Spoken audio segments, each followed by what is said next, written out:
বন্ধুরা, বর্ষাকাল হলো আমাদের মতন ছাদ বাগানিদের কাছে একটা গোল্ডেন পিরিয়ড। কেন বলছি? এই সময় যে কোনো গাছের গ্রোথ কিন্তু খুব সুন্দর হয়ে যায়, গাছরা সবুজ সতেজ প্রাণবন্ত হয়ে যায়। আর আমাদের মতন ছাদ বাগানিরা যদি একটুখানি যত্ন পরিচর্যা গাছেদের করতে পারি, তাহলে দেখুন প্রত্যেকটা গাছ থাকবে এরকম সবুজ সতেজ, আর ফুলের কুঁড়িও থাকবে। যেহেতু ভিডিওর ক্লিপিংটা দুপুরবেলায় নেওয়া হচ্ছে, তাই ফুলগুলো তো পুজোর কাজে তুলে নেওয়াই হয়েছে। যাই হোক, যে কথা বলছিলাম পূর্বে ফিরে যাই। বর্ষাকালে একটুখানি ছাদ বাগানের গাছগুলোর যত্ন পরিচর্যা করতে হবে। যদি আমাদের গাছগুলো মাটিতে থাকতো, অর্থাৎ উঠানে বাগানে থাকতো, তাহলে কিন্তু কোনো যত্ন পরিচর্যা করতে হতো না, গাছটা আপনা আপনি মাটি থেকে খাদ্য পেয়ে যেত, পর্যাপ্ত পুষ্টি পেয়ে যেত। কিন্তু নির্দিষ্ট পাত্রে যেহেতু আমরা টবে বালতিতে গ্রো ব্যাগে গাছ করি, তাই একটুখানি যত্ন পরিচর্যা না করলে কিন্তু এদের গ্রোথ এত সুন্দর হবে না। আমিও করেছি যে পরিচর্যা, সেটাই আমি আপনাদেরকে জানাবো।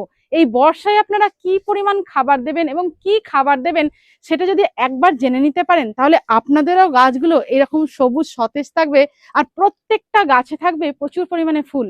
তাহলে চলুন সেটাই দেখা যাক। নমস্কার বন্ধুরা, আমি শর্মিষ্ঠা। আপনারা দেখছেন আপনাদের পছন্দের YouTube channel gardening and daily blog with Sharmistha.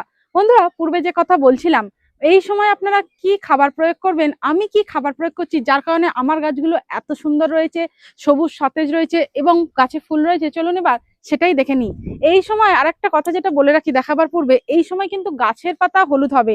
আপনাদেরও হচ্ছে, আমারও হবে। ম্যাজিক কিন্তু আমরা কেউই করতে পারবো না, আমরা শখের বাগানি, আমরা মনের আনন্দে গাছ করি, তাই গাছ নিয়ে হয়তো দুশ্চিন্তা করবো না। আপনাদের মতন আমারও গাছের পাতা হলুদ হচ্ছে, কারণ এই বৃষ্টি এই রোদ এর কারণেই কিন্তু গাছের এইরকম পাতাগুলো হলুদ হচ্ছে।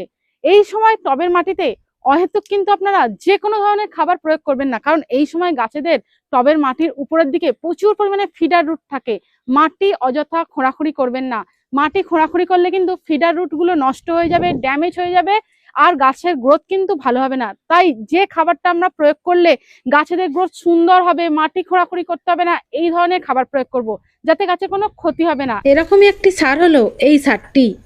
এই সারটিতে রয়েছে যেমন নাইট্রোজেন, পটাশিয়াম, ফসফরাস, তেমনি প্রচুর পরিমাণে মাইক্রো ও ম্যাক্রো নিউট্রিয়েন্টসও রয়েছে, যা গাছেদের একান্তই দরকারি এবং উপকারীও। এই সময় আমি টবের মাটিতে যে সারটি প্রয়োগ করি, সেটি আর অন্য কিছুই নয়, কিচেন ওয়েস্ট কম্পোস্ট সার বা পাতা পচা কম্পোস্ট সার। এই ড্রামটা আপনারা যারা রেগুলার ভিডিও দেখেন তারা নিশ্চয়ই জানেন, এই ড্রামটাতেই কিন্তু আমি পচাই প্রতিনিয়ত এরকম কিচেন ওয়েস্ট কম্পোস্ট সার। গাছেদের এই সর্বখাদ্য গুণসম্পন্ন খাবারটিকে আপনারা চাইলে যে কোনো গাছের মাটিতেই কিন্তু প্রয়োগ করতে পারেন, আর যখন খুশি প্রয়োগ করতে পারেন, এতে কিন্তু গাছেদের কোনো ক্ষতি হয় না।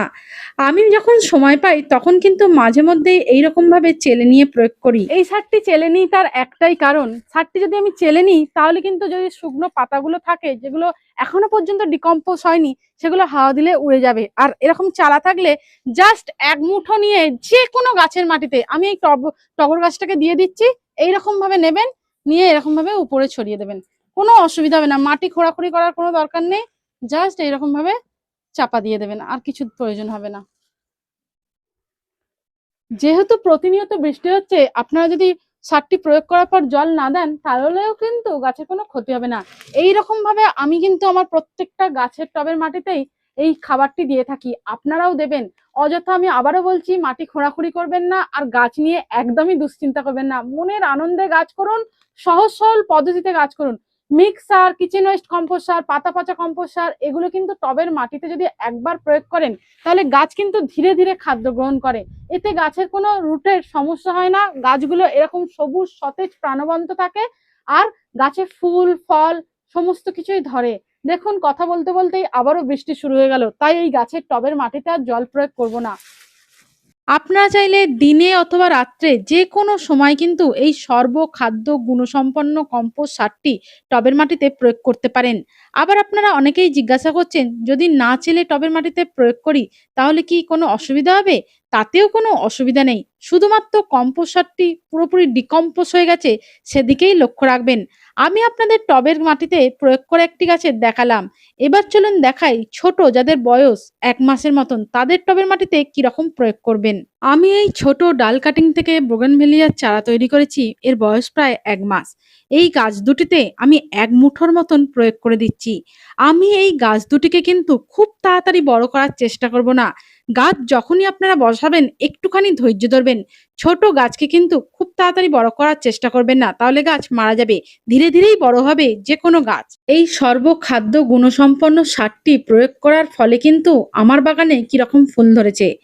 এখন যেহেতু বর্ষাকাল, এই সময় অ্যালামন্ডা ছাদ বাগানে ফুটবে। এই সময়টা হলো অ্যালামন্ডাদের ফোটার পিক সময়। প্রত্যেকের ছাদ বাগানেই কম বেশি অ্যালামন্ডা গাছ হয়তো আছে। যাদের ছাদ বাগানে ফুল ধরছে না তারা কিন্তু অবশ্যই এই সারটি প্রয়োগ করবেন।